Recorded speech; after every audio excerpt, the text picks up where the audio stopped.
Hi, I'm Dr. John Fluke, and this is the Technology Evangelist Podcast. We're partnered with Medidenta Digital on this endeavor, and I'm grateful for that support. I look a little different today because, for once, I'm not perched at my desk and wearing my baseball hat. I'm here in Las Vegas to do this podcast. I'm at Medidenta World Headquarters here, and they were kind enough to set us up to do this.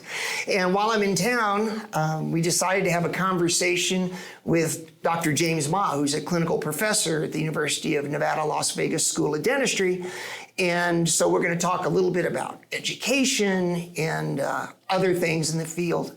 James, thank you for being here. Hey, John, it's great to see you again, and thanks for having me. Yeah, thank you. Thank you for coming on. I always start off with an origin story. Yeah. And so take us back, get in the Wayback Machine, go back and tell us, how did you get to this point in your life? Go back as far as you want. I think people love this stuff. Sure, no, fantastic. I grew up in an era where, when you were a boy growing up, you always took things apart, you put it back together. Mm-hmm. And the educational system, it fostered that. So at a certain age, you went into this course called CHOP, and you learned how to make things like cheese boards.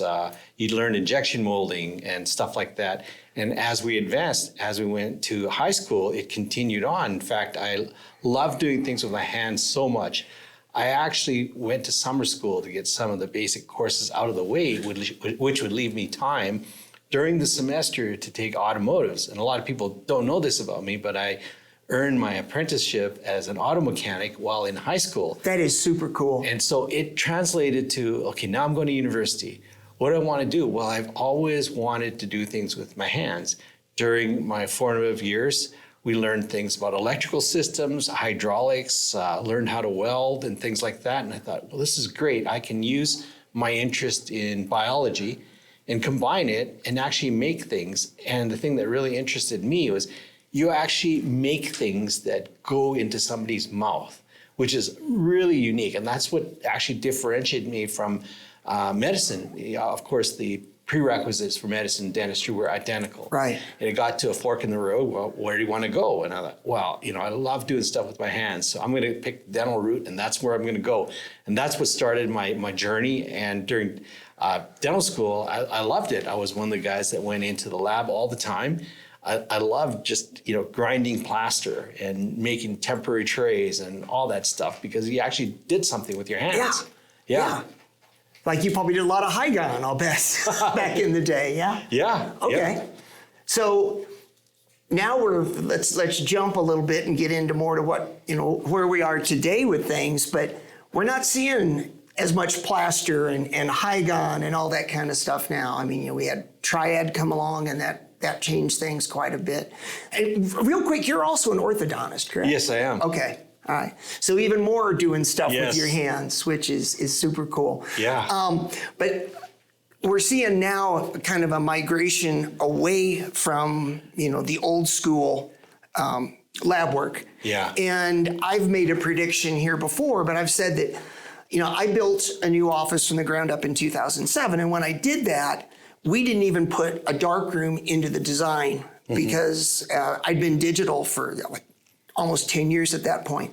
And I have this prediction that in the next 5 years, or maybe at the longest, the next 10 years, people will build dental offices, and that little lab area that everybody puts into, like pour models and trim models is going to completely change. Did you agree with that, or do you disagree? Or? Oh, yeah, completely. I think another aspect of this is somehow there's an innate urge to always build a better mousetrap. Right. And if you're on that path, technology was a means to getting a better mousetrap. And we know the limits of scalability, the resolution, and other technical specifications of some of the lab work. You knew its limits. The fundamentals were great. It's still, as much technology as we have, you're still grounded in the fundamentals. Yes. But we can use technology, and I can share with you, early on, technology, it was easy to criticize because it wasn't perfect, right? The first time. Absolutely. And so when people look at it and they scoff, that'll never make it. And I come from a background, actually, getting back to the origins. Yeah. At one time, I paid for some of my high school and college education by selling cameras. And I was in the photography department, and I went through the journey. The first digital camera. Well, first of all, there were companies, one is Kodak, that was said, hey, we sell film, that's all we do. Yep. And I remember the first digital cameras that came off, they were less than 1 megapixel resolution. And they said, that's so far off that it'll never come to be. And at one time, companies like Kodak, they could have been dominant in the field of digital photography, but they didn't know then what they know now. Right. Well, fast forward, 20 years, and look what's happened. Yeah. Yeah. My first digital camera, this is kind of a funny story. My first digital camera was a Sony. It was a Sony FD91, was 1 megapixel, and it recorded onto those 3.5-inch floppy disks, and you could get 14 pictures. And I used to carry my camera bag around with like 100 floppy disks. I'd be changing those like I used to change film. But yeah, I mean, the future, and I always think of the old thing, get a horse, that people would yell when they'd see, an old early automobile off on the side of the road. Now, because you teach, I wanted to ask you, and I know, the biggest focus in education is giving the students the clinical skills they need to practice when they get out. Everybody's got to be able to go out and handle a scalpel, handle a handpiece, because those are like critical skills. And a lot of the things like 3D printing, I look upon that as kind of an icing on the cake thing. It's nice to have, but not every cake has icing. Yeah. So as far as education, where's UNLV currently kind of along that lines of like integrating 3D printing or integrating digital scans into the workflows? Are the students learning that yet? Yeah, we are a very progressive dental school, and we recognize the advancement of technology and certainly want to implement in the curriculum. But we also deal with what I call my brain is full syndrome. Yep. Oh, where absolutely. if you have a curriculum and you keep adding new things to it, it gets so overloaded, the students will say, it's just too much information. Yes. So we've worked very hard with our curriculum committee to reduce some of the overlap, some of the historic stuff that doesn't apply anymore, and really streamline the curriculum so that, number one, we can get students into clinic earlier, which is a key. Oh, that's and beautiful. as they get into clinic earlier and learn the fundamentals, then we can make a good segue into the digital. And therein is a bit of a paradigm shift, because in the early years, they look towards the faculty and the professors that this is the way to do it. But digital has turned things the other way, because often the students are more gifted on the computer. They can pick up a piece of software without reading a manual and suddenly navigate through the software, whereas some of our faculty are just stuck while they know the basics and the fundamentals of it. They don't know, how a graphic user interface works. Right. So it's kind of interesting where now the roles have switched and the students are like, hey, move aside, let me take over. Yeah. That's interesting. A couple of stories on that is, number one, when I graduated from dental school, my father was always a big champion of mine. And I remember I was getting ready to graduate from dental school, and my dad said, you know what? If you ever wanted to go to medical school, now is the time. I don't know how long you'd have to go. It wouldn't be as long. And if you ever wanted to do that, and I literally said, Dad, my brain is full. So I was like, no, I'm happy where I'm at. Number one, but the other story I'll tell is, now I've never been on a faculty. I was adjunct faculty for a little bit at UMKC, but I didn't do much. But I've dealt with a lot of younger dentists in my office and in other things I've done. And one of the first associates I had in my office came to me one day, and I was actually with a patient, and he walked in with his iPhone. And he said, will you look at an x-ray for me? And I said, sure. And I started to turn to the monitor, and he held his iPhone up. And I looked at it, and I was like, how did you get the bite wing out of EagleSoft into, and he looks, he goes, I took a picture of the screen. And I was like, oh yeah, I was so wrapped up in what I was doing, it never even occurred to me. But, you think about it, iPhone came out in 2007. So if people are going to dental school, most of these students now, they don't really know much of a life without a touchscreen. Yeah. And I can remember, the whole thing was, I built that new office in 2007 and I opened it, and 1 month later they announced the iPhone. And I was like, well, that just completely shot a lot of the tech layout that we had already, invested and built. I think that's great that you guys are doing that for the students. Is it, and I don't know whether you know this or not, but is it like that in a lot of other schools too? Is that kind of a paradigm shift we're seeing? Yeah, I think it's common in most dental schools. Where people are on the curve is different. And I look back at our, for example, intraoral scanners and 3D printers. While it's a new topic to many, gosh, we're through several generations. I would almost say, name an intraoral scanner that we have not yet purchased. And same with the 3D printer. We have a 3D printer boneyard where we've used the printers so much, and the duty cycle on them, it takes its toll on the machine. The good news is the cost of the machines have dropped considerably. Yep. And even the area itself, I can think of at least 3 different areas in the dental school where we have 3D printers. So it's become so ubiquitous, it's spread out. So along those lines, because what a dental school is doing in that regard is kind of more like, I don't know, air quotes, an industrial setting and not really like a private practice setting. Do you guys look more for like lab kind of printers that have like larger build plates and are faster and maybe more durable? Or are you still buying the ones that are, more or less? That's definitely a consideration across the board, whether it comes to, sterilization equipment, to even imaging devices. A lot of the things that are sold are for dental offices. They're not used to a duty cycle. For example, the panoramic machine, there's a lineup all day, 5 to 20 people deep for a panoramic machine. And the duty cycle just kills it. And we recognize that. So we have a replacement plan in place, but it's the same for the 3D printers. And why that we have so many is it's all the steps. It's the post-printing treatment and so forth that is necessary. And so it's a big endeavor to get all this going. I can't even imagine trying to keep all of that running. Like you said, just the panoramics alone, they design them, who knows, they may design them to like, in a busy orthodontic practice, maybe they'll take 20 pans a day, and you may do that in an hour in that situation every day. Yes. That's kind of crazy. Are the faculty embracing this as well? Certainly. The faculty are obviously very busy, and they may not know all the sub-menus and this and that, but they know the result that they're looking at. And, combining with their knowledge and the needs, we're able to do novel things towards patient care. One key example is to leverage technology to reduce the number of appointments and to reduce the number of patients that don't finish procedures and they go. We lose them because they're out of pain. So one of the really good examples is something that we call an endo crown. Obviously, after endodontic treatment, often you want to do a crown on it fairly soon. Right. Bad things will happen, it'll break and so forth. But the reality is a lot of folks, when they're out of pain, because they've had to open and drain or whatever, you won't see them again.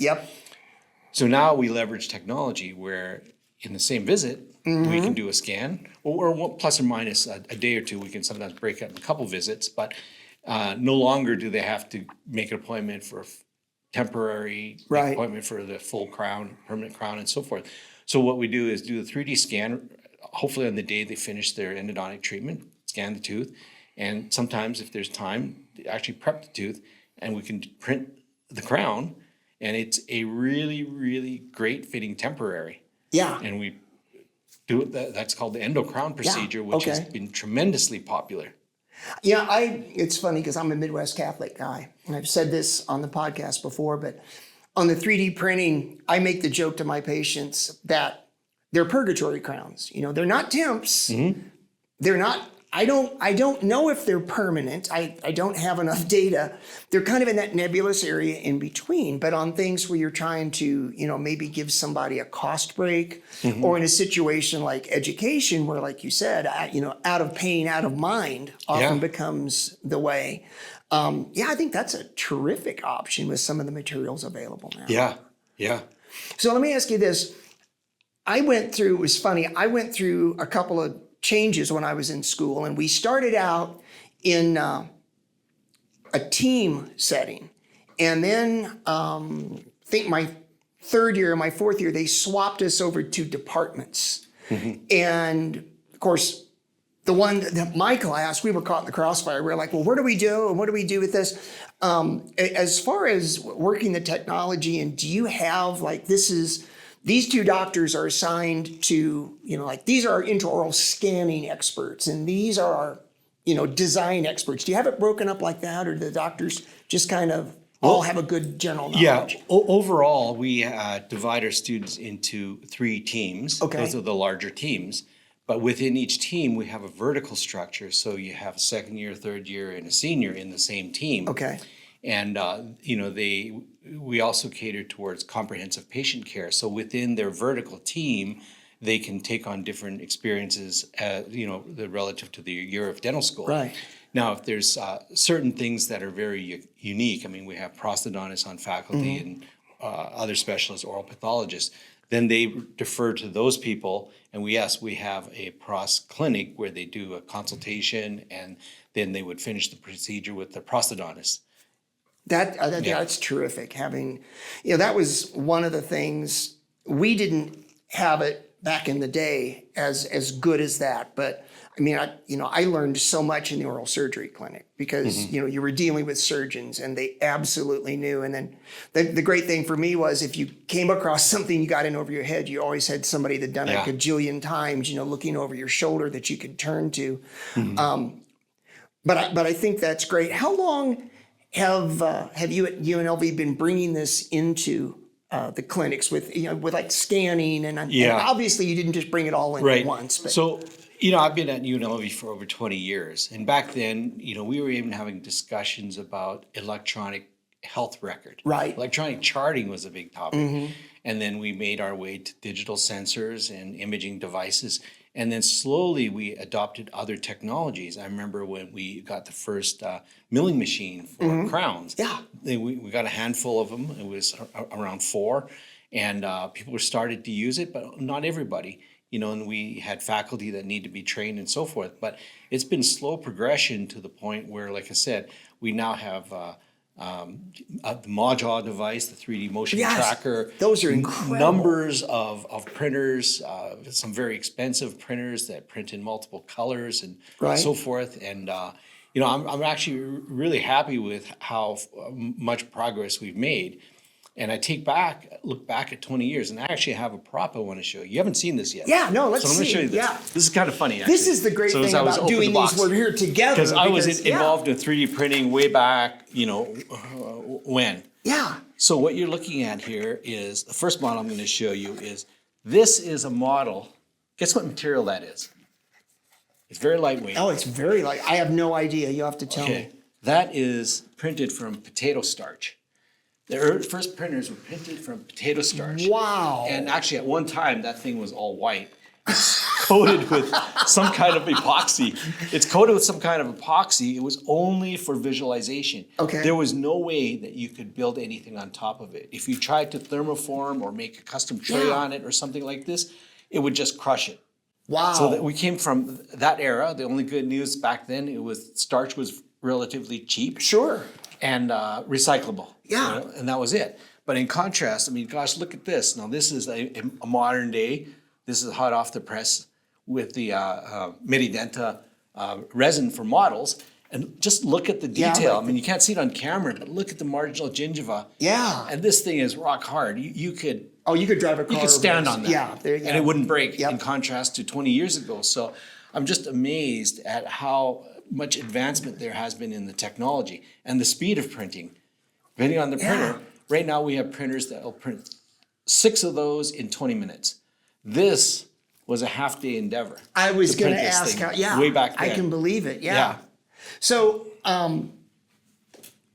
along those lines with this, where do you think we're going to go? Do you see I mean, obviously, you're in an educational environment, and people come to you with things on, hey, what do you think about this? Where do you see, or what's one of the big things you think that we're going to see in the future? Yeah, I'm going to use those 2 letters. Okay.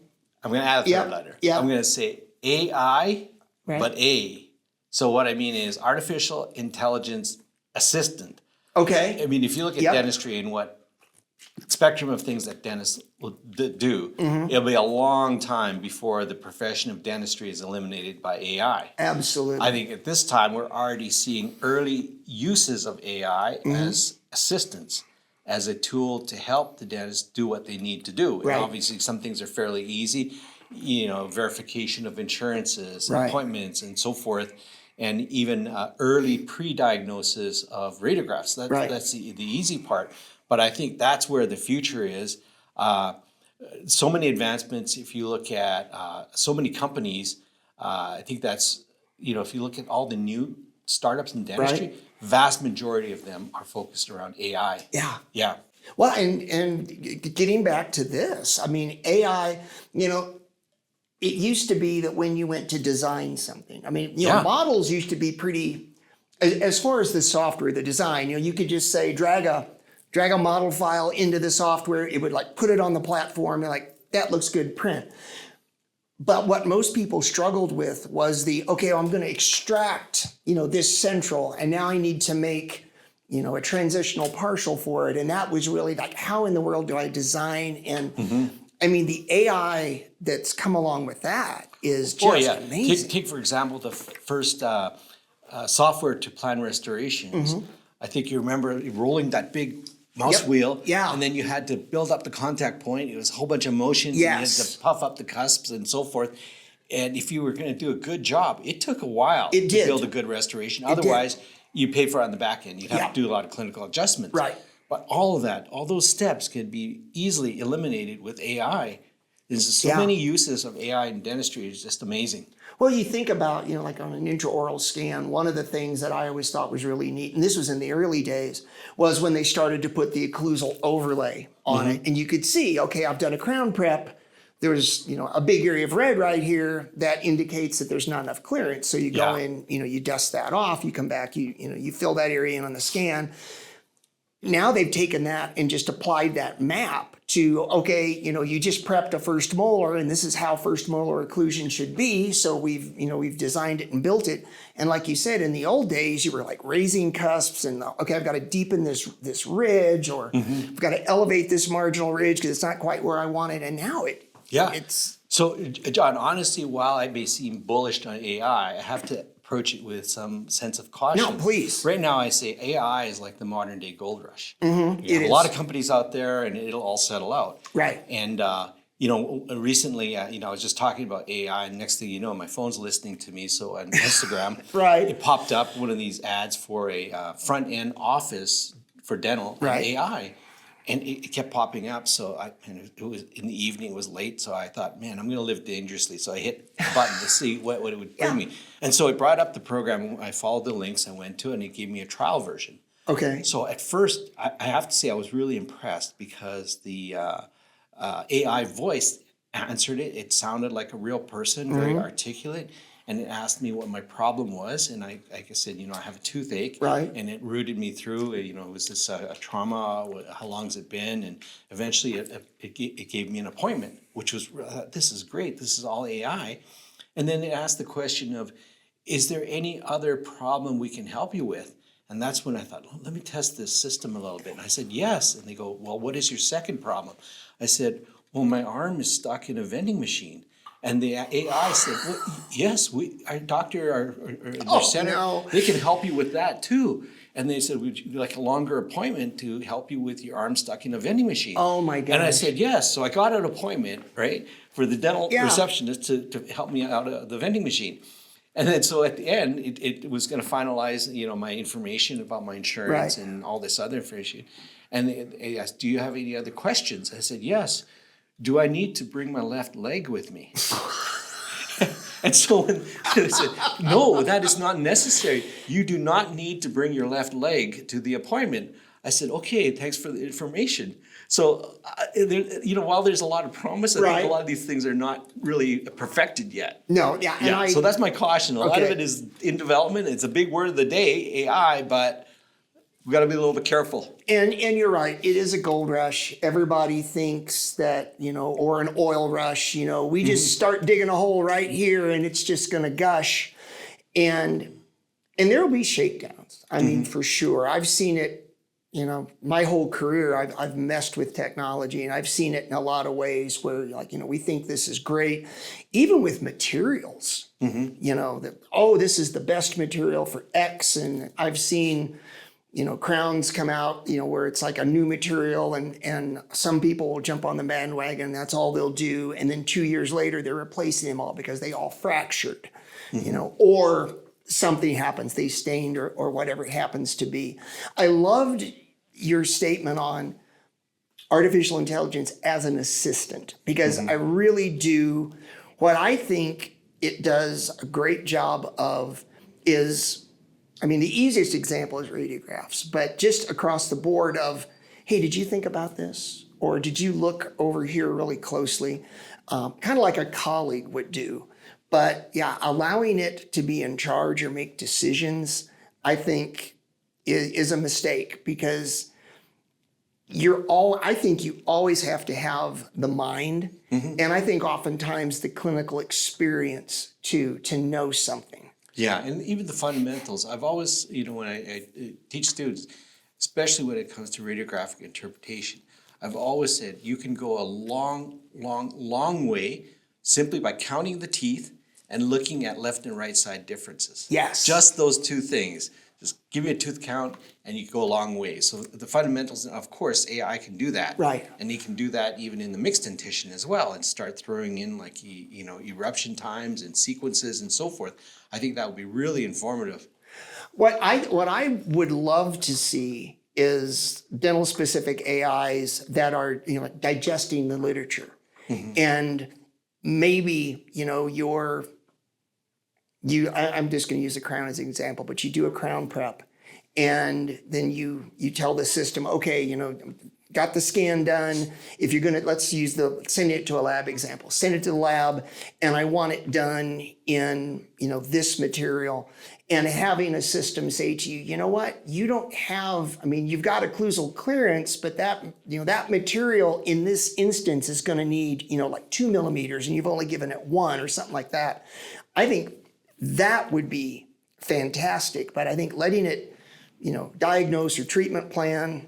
I definitely don't think we're there You yet. raise a valid point, the immediacy of the information at that time. One of the problems that we face in dentistry is the lag of information and clinical practice. Yes. Let me give you 2 examples.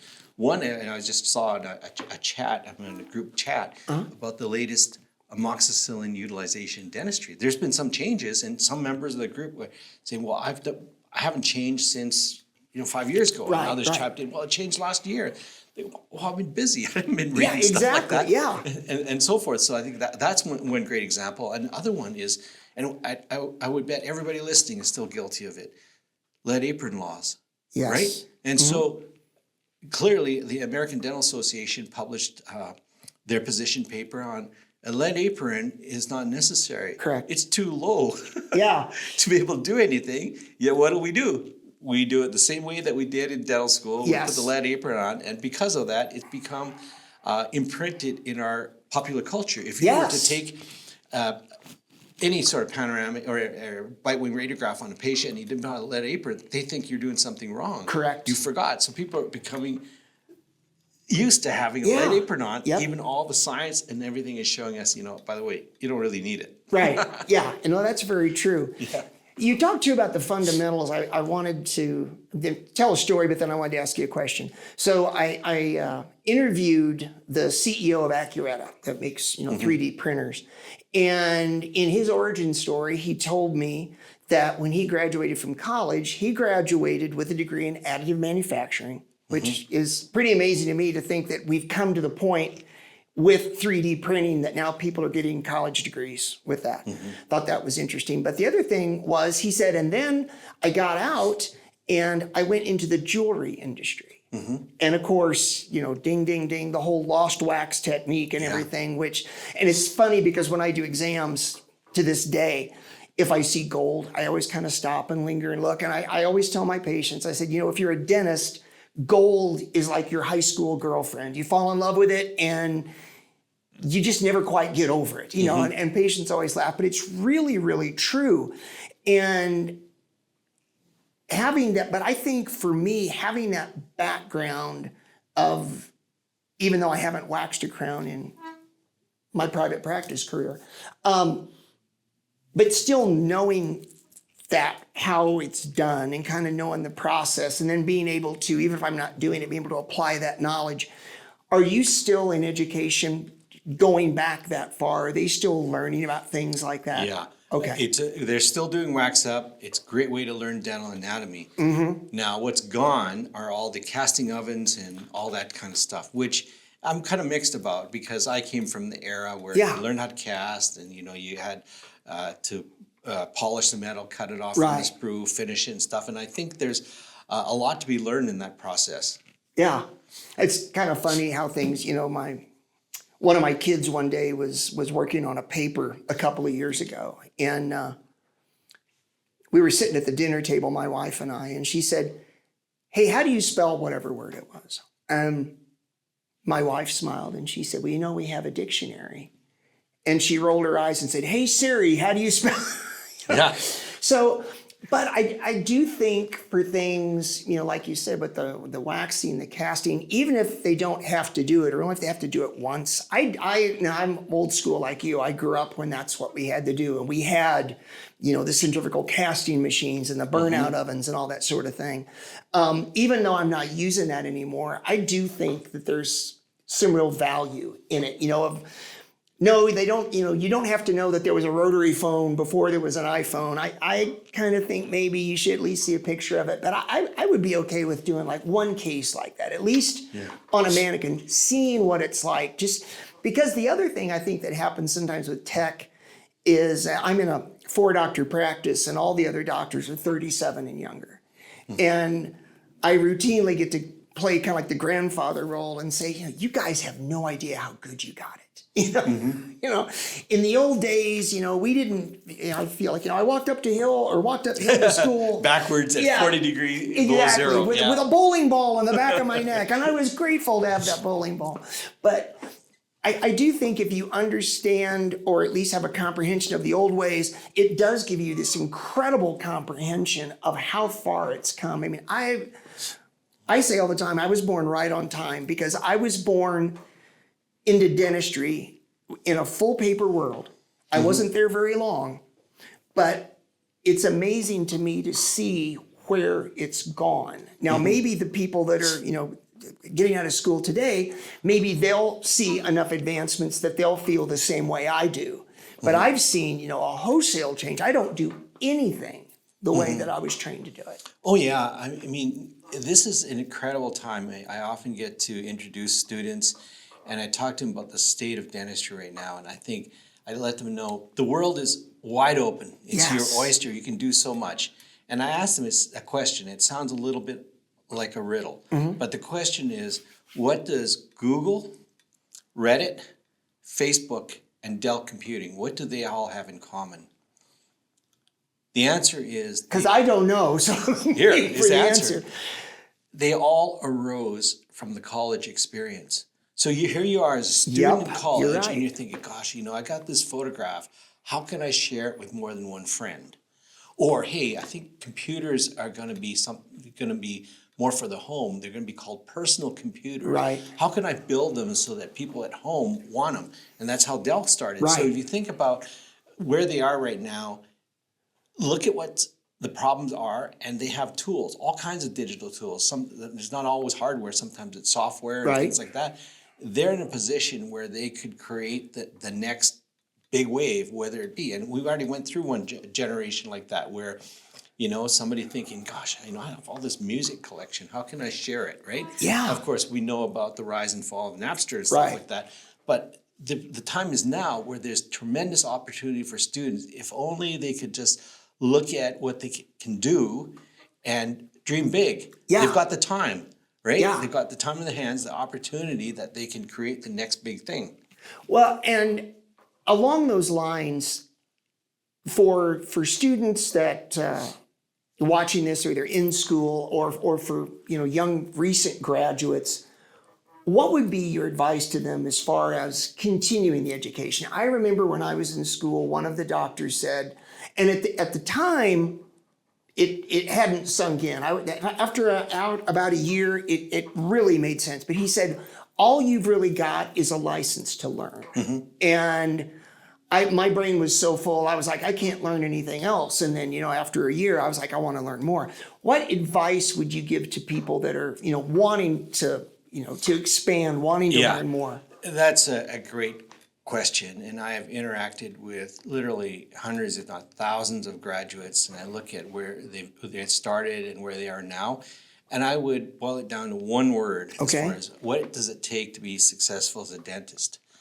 And I would say the word is being industrious. It's being able to make it work, not give up, just keep day after day. It's about organization. It integrates everything, right? Of course, you have to be efficient. You've got to be able to understand the basics, but it's about being industrious that allows you to keep going forward and overcome the barriers. And no doubt, of course, there's going to be problems. And as a practice owner, guess what? If the suction breaks down, whose problem is it? Your problem, right? You got to know how things work. So being industrious is the number one thing in my book. Yeah, I totally agree.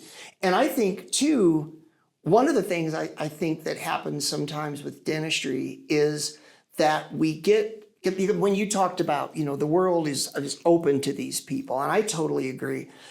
But I do think sometimes we get so problem focused that we're focused on, one problem or one patient.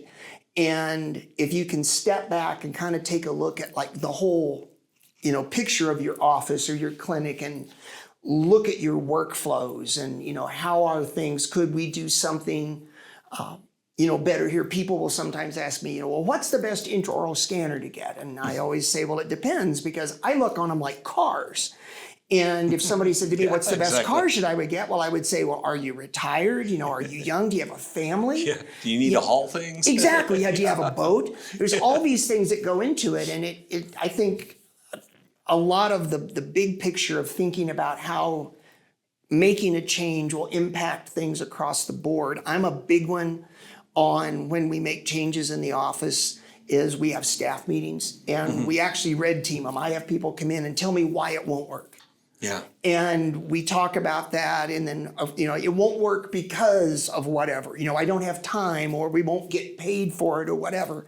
And we try and find the solutions. And if we don't come to an agreement that there's actually a really good solution, or that the benefits way outweigh, the detractors, then we don't do it. But oftentimes, if you can count on the people that are around you and bring them into that decision-making process, it makes it so much easier. One of the things I think that doctors, we forget sometimes is, like digital x-rays. We're going to take digital x-rays. Well, I don't think I've taken a digital x-ray in like 5 years because it doesn't impact me. The dental assistants and the hygienists do it.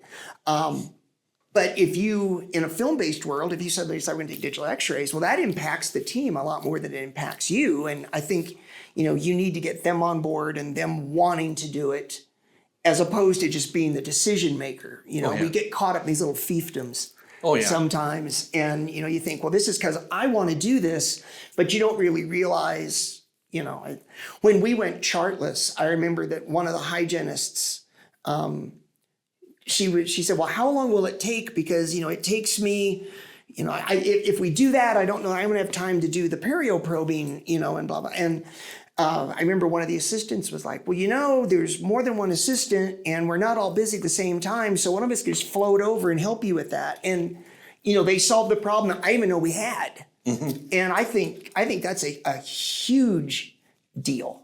Oh, yeah. It's often said more than once, dentistry is a team sport. Yes, right? it really You've got to get truly everybody is. on board, the day in and day out operations, the maintenance and everything. And in fact, that's one of the things. If you try to do it yourself, you're probably going to fail because Yes. one dentist, you can't manage all your IT. You can't manage the lab component of it, everything. It's just too much. No, absolutely not. Yeah. I grew up, I literally in my first office, I crawled through the dropped ceiling with Ethernet clenched between my teeth. Probably not a good thing to admit to another dentist, but, ran my own cabling and set up my own network. I wouldn't ever do that. It's way back then. It was fun, and I didn't depend on it. So it was a challenge, and it was tinkering. I mean, I grew up on engines too. Yeah. But when you've got to a point when there's mission critical steps, you can't do them all, and odds are you probably can't do them as well as some of the other people on your team. Yeah. I think that's a really big deal.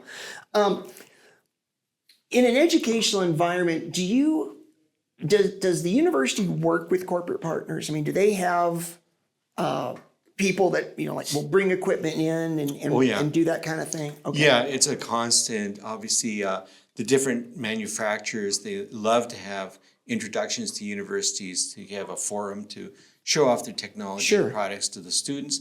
And we know generally all dentists that graduate practice the same way that they did when they learned in dental school. So it's really important for industry to be involved. And also industry's been great partners. Often we have our community engagement efforts. We have clinics that are no-cost clinics, right? Right. And it's always great when we don't have to turn away patients. Yes. Tell us your story. Are you a veteran?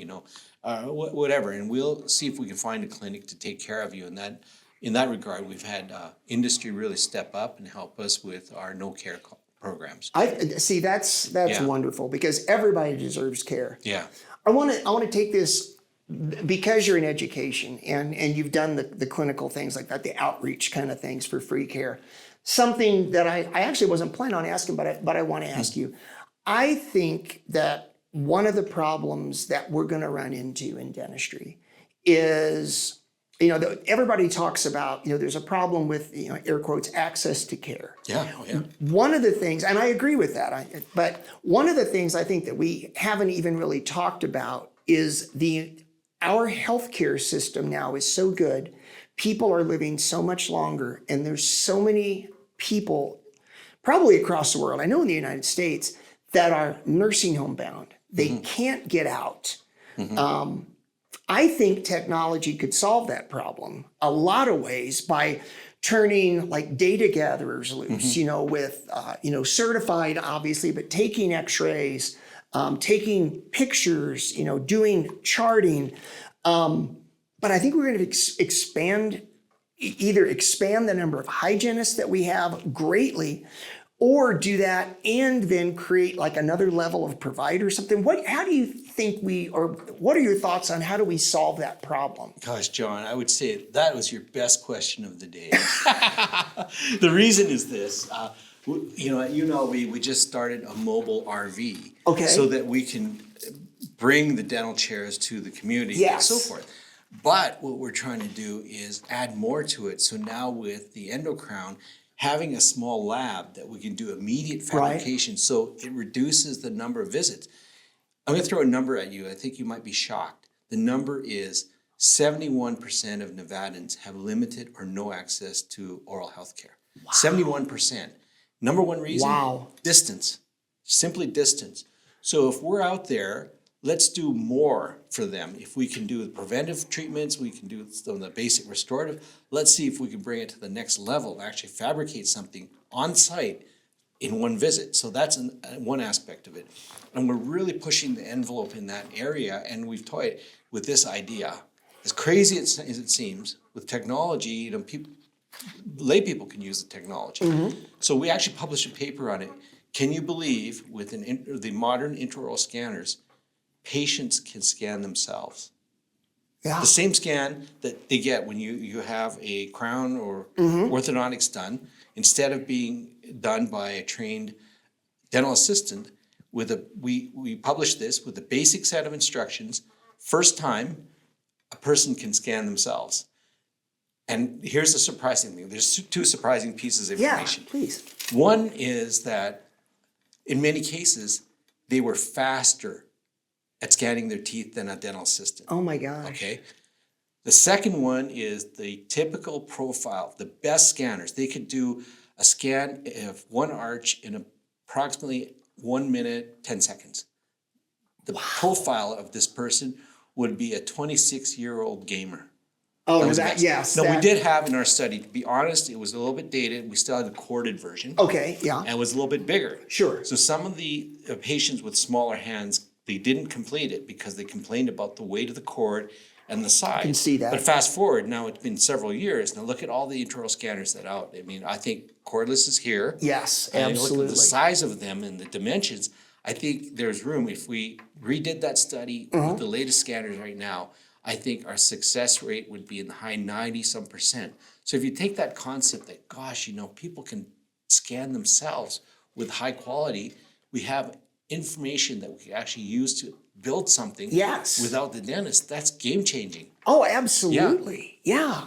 I mean, and that's always been kind of my thing on the whole access to care thing is the transportation of, the healthcare has to get to the patient if they're not mobile. Then they've got to, triage, diagnose, but then do they have everything they need for that appointment? So then is it a multiple trip kind of situation? And Yeah. if people could do a scan like that, you would have a pretty good idea of what you're dealing with before you even walk in we the could door. get an early digital transmission. We could look at it and give a tentative treatment plan and Right. kind of plan.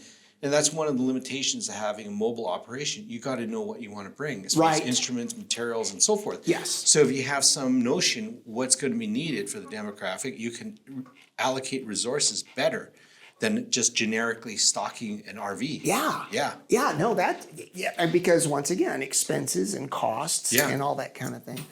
And I did want to say too, I kind of gave you a softball on the corporate partnership thing, but I really appreciate what the manufacturers do for those kind of situations. I mean, I know a lot of companies that will gladly, you're going to go to this impoverished area. Here, take our stuff, and it's such a, maybe it wasn't a softball question, but you know what I mean. I really appreciate the fact that everybody in the industry looks out for, for the patient. When I said dentistry is a team sport, it wasn't just the office. It means everybody in the industry. I think we have a common goals here. Yes. Whether you're in industry, you're a legislator, or you're a dentist, the common goal is, hey, let's take care of our people. Yeah, absolutely. I'm a firm believer in that. I never thought about it from a legislative standpoint, but I've always said if you're the CEO of a dental manufacturer or a dental distributor or whatever it is, at the end of the day, the patient pays your salary just like they pay ours. We all work for that patient, and we really do owe them that. Yeah. And the reason I mentioned that is, in the last year or so, I learned a lot about the state budgets and so forth. Vast majority, at least in this, it's obviously going to vary from state to state, but I can tell you in Nevada, a significant portion of the entire state budget, approximately 60% goes to healthcare. Wow. So it behooved them to put in preventive and other measures to try and reduce that across the board. Yes. And that's why it's so important is downstream, and we as dentists, we often see the downstream effects of lack absolutely. of preventive care. Sure. So that's where it all starts. Yeah, Yeah. and everybody knows that prevention across the board in healthcare. If you can prevent a problem before it happens, as opposed to we can do surgery and fix that. Well, gosh, isn't it just easier on everybody and the pocketbook to just fix it before it happens? Yeah. And you're absolutely right, preventive care. I'm a little concerned about the whole fluoridation thing right now. I mean, I'm never going to see the impact from it probably, but I do worry about lower income populations and such without fluoridation in the water. What's going to be the long term effect of that? Yeah, my thoughts on that. I know it's a very controversial topic. It is but very I'm going controversial. to quote, blanking on the name, is a famous physicist, and he said that the most significant shortcoming of mankind is not understanding the exponential function. Oh, I And like that's that. what happens when we know that low-level fluoride is beneficial. Mm-hmm. And by the way, you can't escape it. It's like ionizing, it's like Right, yeah. radiation. You Yeah. can't escape it. But people take numbers that are exponentially higher and they convert it, and they say, well, then fluoride is bad. Correct. Right? Because Yeah. you see fluorosis and you see the other effects, so they don't understand that. Now, take, for example, when you look at salt. Same thing, right? Yes. Low level salt, you Right. need it. You need low levels of Yeah. salt. That's how the body functions. We have, receptors in the body that function on sodium and so forth. You need it, but obviously at a high level, you can kill yourself by eating a pound of salt. right? Exactly, And yeah. so that's a key example of people making a statement but not understanding the exponential function. Okay. So if you bear with me for a minute, a good friend of mine who's an actuary, and he ran both Prudential and Manulife, says that's wow. the Okay. shortcoming Yeah. is, let me explain it to you in layman's terms. If you lived 1,000,000 seconds, you would be approximately 12 to 14 days old in that range, 1,000,000 seconds. If you lived 1,000,000,000 seconds, you'll be almost 34 years old. If you lived 1,000,000,000,000 seconds, it predates the birth of Christ. Wow. Now, do you know the difference between a million, a billion, and trillion? That's a way to express exponential function. I A love lot it. of people have not really had that description or an example Yeah. like that. It's a profound difference. So when people are comparing parts per million and parts per billion or parts per trillion, it is a huge difference. Yeah, no, that's not that's- appreciated. yeah. And just take that example and look at some of the government spending in the budgets when they say, it's a billion versus a trillion. There's Right. a big, big difference. That is, I'm never going to forget that. I seriously Yeah. will never, because I'd never had it put to me quite like that before. And I mean, that's so true. Yeah. Along the lines of, things can be bad for you. And there was iodine. There were horrible problems with goiter in the 1800s and the early 1900s. They found out low dose iodine, everything, thyroid works better. Being a geeky tech guy, I remember when the Nintendo Wii came out, there was actually a radio station that they got a hold of, like a pre-release one or something, and they had a contest. And I think there were 5 people that got to go in the studio, and they called it Don't Wii for the Wii. And what they did was, like, every 15 minutes, they made them drink a bottle of water. And whoever held out going to the bathroom the longest went home with the product. One lady died of water intoxication. Yeah. And I'd never heard of water intoxication before, but too much water Yeah. will kill you. Yeah. The other one I love is 100% of the people that drink milk eventually die. Yeah. Which is, but it's, It's true, and it's just the way things are. Getting back to ionizing radiation, there's a whole body of literature called radiation hormesis. In other words, low-level radiation in the environment is good. It shows studies where things grow better, plants Right. and animal life, they grow better. Why? Because low-level radiation, just like UV. UV, it's around us, but what does it have a function? Yeah. UV kills off some of the harmful bacteria and things that Right. can invade us. So the same thing with low-level radiation. We have this environmental ecosystem that's got some sort of harmonic balance. Right. And completely eliminating one thing is not necessarily always going to be good. Yes. You're going to disturb the equilibrium, as it were. Yeah.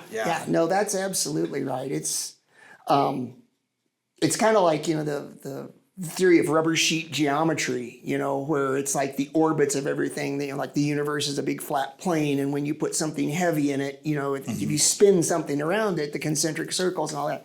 And it is kind of true, though. I mean, it's all interrelated. Everything has a purpose, I'm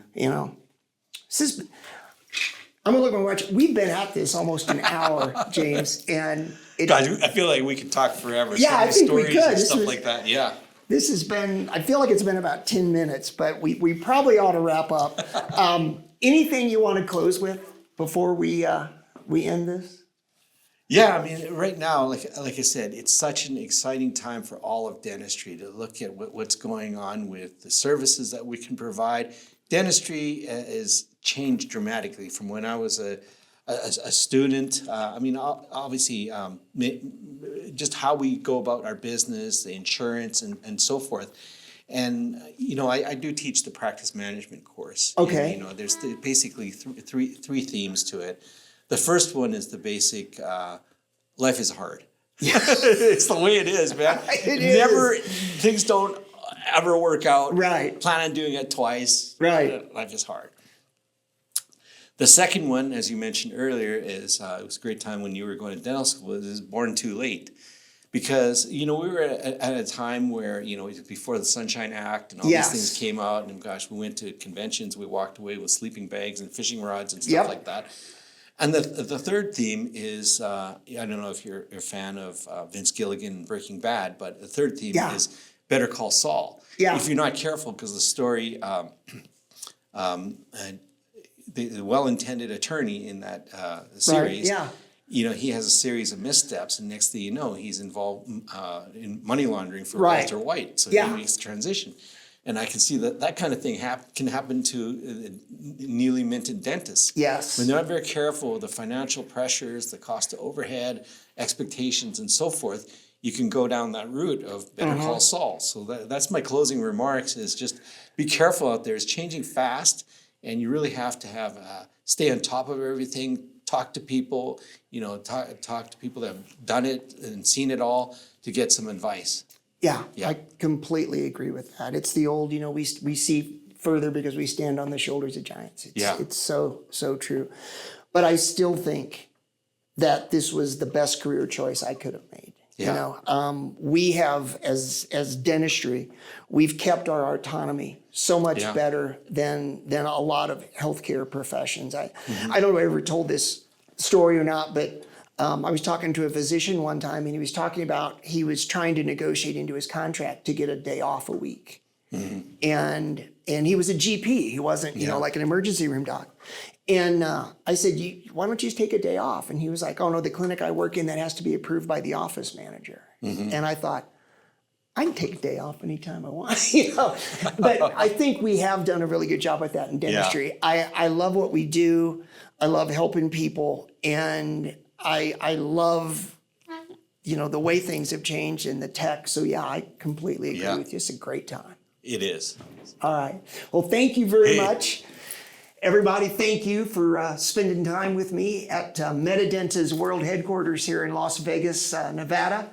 I'm Dr. John Fluke. This is the Technology Evangelist podcast. We're brought to you by Medidenta Digital. We're grateful for their support. Thanks for watching. We'll see you next time.